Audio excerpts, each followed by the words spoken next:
से ट्रेन चल रही थी वैसे ही जिंदगी भी रुकती नहीं। कभी कभी जिंदगी आगे बढ़ने के लिए हमें सफर पर निकलना पड़ता है। यह राम का पहला अकेला ट्रेन सफर था। दिल में डर भी था और उत्साह भी।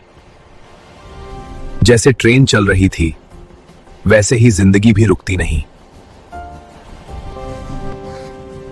डरो मत, जब ट्रेन चलती है तभी मंजिल मिलती है।